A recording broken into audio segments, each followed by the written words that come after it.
안녕하십니까. 반갑습니다. 오늘은 천간 개수에 대해서 말씀드리겠습니다.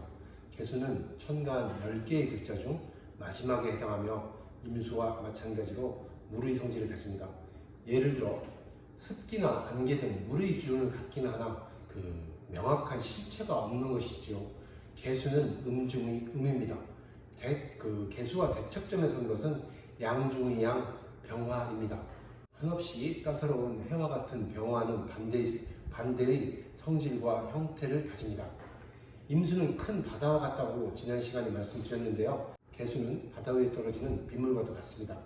빗방울은 하나씩 놓고 보면 큰 존재가 아니나 이것들이 모여 힘을 이루면 바다와 같은 큰 힘이 되기도 합니다. 한 방울씩 떨어지는 물줄기가 긴 시간을 흘러 바위를 뚫는 모습은 개수인간의 전형적인 모습입니다. 겉으로 드러나는 모습은 상냥하고 한없이 약해 보이나 실제는 생각이 많고 눈치가 빨라 모르는 것 같지만 사실 다 알고 있습니다. 임수와 마찬가지로 임기응변에 강해 어떤 상황이든 요령 있게 잘 대처합니다. 또한 개수는 만물의 생존에 병화만큼 중요한 역할을 합니다. 즉 꼭 필요한 존재인데요. 갑이나 을목일간에 태어난 신약사주가 이렇게 개수를 만나면 정말 좋습니다. 유연한 수의 기운은 갈등이 생기면 자신을 희생하더라도 그 상황을 부드럽게 넘길 수 있는데요. 물론 상대에 따라 전혀 다르긴 하지만 대부분 그렇다는 말입니다. 뜨거운 햇살처럼 뜨겁게 다가서는 병화와 달리 꼭 필요한 존재가 되어 은근하게 존재감을 나타냅니다.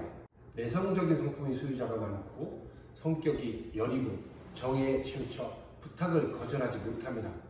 따라서 성향상 큰 재물을 축적하기는 쉽지 않습니다.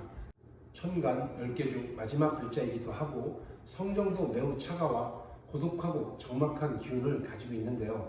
말씀드린 대로 하늘에서 내린 비나 안개는 대지를 적시고 만물을 생존하게 합니다. 그러나 차가운 기운은 생물의 성장을 방해하기도 하는데요. 즉 사주에 따라 경우가 매우 다른 것이 개수일간입니다. 개수일에 태어난 유명한 분들은 가수 현아, 연기자 조정석 이런 분들이 있습니다. 겉모습은 화려하나 이들의 내면은 외모와 많이 다릅니다. 생각하는 것과 보이는 것보다 착하다는 것이죠. 그러나 이들의 마음을 얻기까지는 시간이 많이 걸립니다. 임수가 강력한 힘으로 자신이 원하는 방향대로 밀고 나가는 카리스마가 있다면 반대로 개수는 너무 겸손하니 오만한 사람으로 보이기도 합니다. 개수일에 태어난 분이 사주에 병화가 있고 간목이나 을목이 있다면 최상의 구조가 됩니다. 따라서 봄, 인월과 묘월에 태어난 개수일간은 일단은 유리한 구조를 갖추게 됩니다. 또한 만물이 소생하는 봄의 개수는 매우 좋습니다. 그러나 여름의 개수가 경금이나 신금같이 돕는 글자가 없다면 조금 문제가 되겠지요. 그러나 봄과 여름에 태어난 개수일간에 무토가 있다면 불리하게 작용할 것입니다. 왜 불리한지는 각 일주를 설명할 때 다시 말씀드리겠습니다. 가을과 겨울의 개수는 음중의 음의 기운이 안 그래도 서늘한 날씨에 보태어져 생육을 거두게 하니 매우 불리합니다.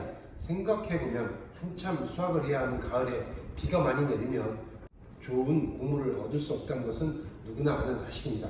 그러나 뜨거운 땅의 기운을 가진 술토나 미토가 사주에 있다면 크게 걱정하지 않아도 될 것입니다. 봄과 여름의 개수일간의 무토는 불리하다고 말씀드렸으나 반대로 겨울에 태어난 개수일간이라면 무토가 좋은 역할을 합니다.